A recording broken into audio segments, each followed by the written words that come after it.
Cleveland, Ohio, February 1st, 1872. It was a Thursday morning when the envelopes arrived. Not at one office. Have the 33 oil refiners across Cleveland, each one opening the same letter, reading the same offer, feeling the same chill settle in their chest despite the coal fire burning 3 feet away. The letter was polite. It was always polite. It offered to buy their refinery. The price was roughly half of what they'd paid to build it. There was no explanation, no justification for the number, just the offer, a signature, and the unmistakable shape of a threat. By Friday, 21 of them had signed. The ones who refused would spend the next 90 days watching everything they built disappear. Their railroad contracts, gone. Their supplier relationships, severed overnight. Their shipping costs, doubled. Then doubled again. Nobody broke a law. Nobody raised a fist. Nobody even raised their voice. Later, John D. Rockefeller would refer to this event as the Massacre.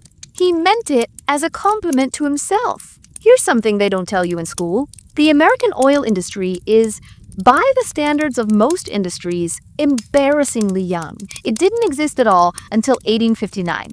That's when a failed railroad conductor named Edwin Drake drilled the first commercial oil well in Titusville, Pennsylvania, accidentally starting one of the most consequential economic revolutions in human history. Within 10 years, the Pennsylvania oil fields were producing more than the entire world had previously imagined possible. And it was chaos. Gorgeous, violent, profitable chaos. 1,000 small refiners, drillers, and traders all competing in real time, fortunes made on Tuesday and obliterated by Sunday. The people who drilled the first wells had no idea what they were sitting on. Neither did anyone else. They just knew it was money, and they ran at it. Now into this world, this beautiful, messy, free market, comes a 23-year-old bookkeeper from Cleveland. He looked at the chaos and felt a physical revulsion. Not the moral kind, the accounting kind. Waste offended him at a cellular level. Competition, to his mind, was inefficient. Prices that fluctuated were prices that couldn't be planned around. 1,000 small competitors meant 1,000 different quality standards, 1,000 different shipping arrangements, 1,000 leaky buckets. He had a different vision. He just needed a few years. And one very quiet secret. To impose it on everyone, the railroad was everything in 1870s America. I mean that literally, if you couldn't move your product by rail, you couldn't sell it. There was no alternative. The railroads with the internet, the highway system, and the postal service rolled into one. And they knew it. They charged what they could get away with. They played favorites. They made and broke businesses with their freight rate decisions. Most refiners accepted this as the weather, fixed, immovable. Rockefeller saw it as a negotiating opportunity. By 1870, he'd already founded Standard Oil of Ohio and was controlling about 10% of American refining capacity, enough to be a serious customer for the railroads, enough to sit at a table and talk terms. What happened next is the thing that history books summarize in one sentence and then move past when they should stop and sit in it for a while. In late 1871, Rockefeller, along with a small group of allied refiners and, critically, the leaders of 3 major railroads, formed a company called the South Improvement Company. On paper, a legitimate business entity. In reality, one of the most sophisticated economic weapons ever privately constructed. Here's how it worked. And stay with me here because the math is the story. Standard Oil would ship its oil at a dramatically reduced rate. That's not unusual. Big customers get discounts feeney. But then, and this is the part that makes economists audibly gasp, the railroads agreed to pay Standard Oil, a drawback on every barrel its competitors shipped. Read that again. Rockefeller's competitors would ship their oil. The railroad would charge them full price. And then a portion of that full price paid by the competitor to move the competitor's product would be quietly transferred to Standard Oil's account. His rivals were financing their own destruction. With every barrel they moved, they weren't just losing the race. They were handing Rockefeller their running shoes. Now, here's the kicker. They found out in February 1872, the same month those envelopes arrived in Cleveland to Pennsylvania. State legislator named William Archbold stumbled onto the South Improvement Company's charter. Read the fine print, went pale. Within weeks, it was everywhere. The independent oil producers in Titusville held mass meetings. They called it the Monster. They boycotted, they lobbied, they screamed. The Pennsylvania state legislature revoked the South Improvement Company's charter in April 1872. And Rockefeller just kept going because by then, the mechanism had already worked. 21 of 33 Cleveland refiners had already sold. Standard Oil had already doubled its refining capacity. The playbook was proven. The charter was a formality. He didn't need the South Improvement Company anymore. He had the lesson it taught him. What followed over the next 8 years is, depending on your perspective, either the greatest business achievement in American history or the most elegantly executed economic colonization ever conducted in peace. Rockefeller began buying refineries in every major city. Not through force, almost never through force, through economics. He could always undercut any competitor on price because his operating costs were lower. His railroad rates were secret, and his volume was now so large that any supplier who wanted Standard's business had to give him terms no competitor could match. By 1880, Standard Oil controlled roughly 90% of American oil refining. The whole industry, all of it.